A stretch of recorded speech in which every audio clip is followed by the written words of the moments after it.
YCP ఉండి MLA Raghurama Krishnam Raju Guntur Nagarapalem పోలీసులకు ఫిర్యాదు చేశారు. అప్పటి సీఎం జగన్ సిఐడి డీసీగా పనిచేసిన సునీల్ కుమార్ రాజకీయ కక్షలతో తనను కొట్టి హత్యాయత్నానికి పాల్పడ్డారంటూ రఘురామ కేసు నమోదు చేశారు. ఇదంతా అప్పటి సీఎం జగన్ చేయించారంటూ తన ఫిర్యాదులో తెలిపారు. 2021 మే 14న తనపై కస్టోడియల్ టార్చర్ జరిగిందని ఫిర్యాదులో పేర్కొన్నారు. కాగా సెక్షన్ 120B, 166, 167, 197, 307, 326, 465, 508 కింద పోలీసులు కేసు నమోదు చేశారు. అప్పటి CID DC Sunil Kumar custody సమయంలో తనపై హత్యాయత్నం చేశారని రఘురాజు తన పిటిషన్లో ఆరోపించారు.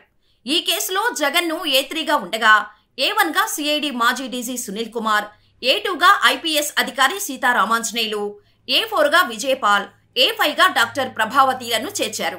వీరితో పాటు మరికొందరి పేర్లను పోలీసులు ఎఫ్ఐఆర్లో పేర్కొన్నారు. 2021 మే 14 జరిగిన ఘటనలో జగన్ ఒత్తిడితో తనను అక్రమంగా అరెస్ట్ చేసి కస్టడీలో తనను హింసించారని, 5 ఆగంతకులతో దారుణంగా హింసించి వీడియో తీసి అప్పటి సీఎం జగన్మోహన్ రెడ్డికి చూపించారని రఘురామకృష్ణంరాజు తెలిపారు. తప్పుడు రిపోర్టు కోసం డాక్టర్లను కూడా మార్చేసిన పరిస్థితి నెలకొందని, చికిత్స చేసిన జీజీహెచ్ డాక్టర్ ప్రభావతిపై కూడా ఆయన ఫిర్యాదు చేశారు. దీనికి సంబంధించి అన్ని డాక్యుమెంట్లు తన వద్ద ఉన్నాయని, నాకు బైపాస్ సర్జరీ జరిగిందని చెప్పినప్పటికీ ఛాతీపై కూర్చొని చంపడానికి యత్నించారని తెలిపారు. ఫోన్ పాస్వర్డ్ చెప్పాలని ఇష్టం వచ్చినట్టు కొట్టారని చెప్పారు. జగన్ను విమర్శిస్తే చంపుతామని సిఐడి మాజీ డీసీ సునీల్ కుమార్ బెదిరించారని, జగన్, సునీల్ ఇద్దరూ కలిసి తనపై కుట్ర పన్నారని రఘురామ ఆరోపించారు. అయితే ఈ కేసుపై మాజీ సిఐడి చీఫ్ సునీల్ కుమార్ స్పందించారు. సుప్రీంకోర్టులో 3 ఏళ్లు నడిచి సాక్షాత్తు సుప్రీంకోర్టు తిరస్కరించిన కేసులో కొత్తగా ఎఫ్ఐఆర్ వేయడాన్ని ఏమనాలో మీ విజ్ఞతకే వదిలేస్తున్నాను అంటూ ట్విట్టర్లో పోస్ట్ చేశారు. కాగా గతంలో నరసాపురం వైసీపీ ఎంపీగా రఘురామకృష్ణంరాజును ఏపీ సిఐడి అరెస్ట్ చేసింది. కాగా సిఐడి ఆఫీస్తో తనను కొట్టారంటూ రఘురామ అప్పట్లో కోర్టులో ఆరోపించారు. అసలు రఘురామ ఏం చెప్పారో ఈ వీడియోలో తెలుసుకుందాం.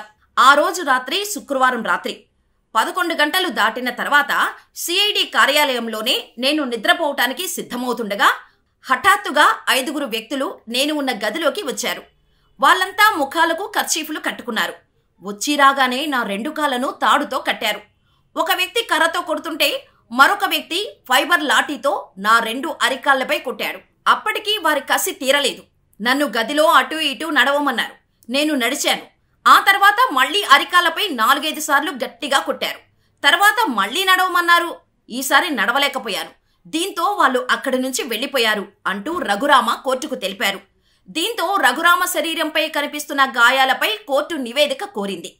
గుంటూరు జీజీహెచ్, రమేష్ ఆసుపత్రుల్లో మెడికల్ ఎగ్జామినేషన్కు ఆదేశాలు జారీ చేసింది.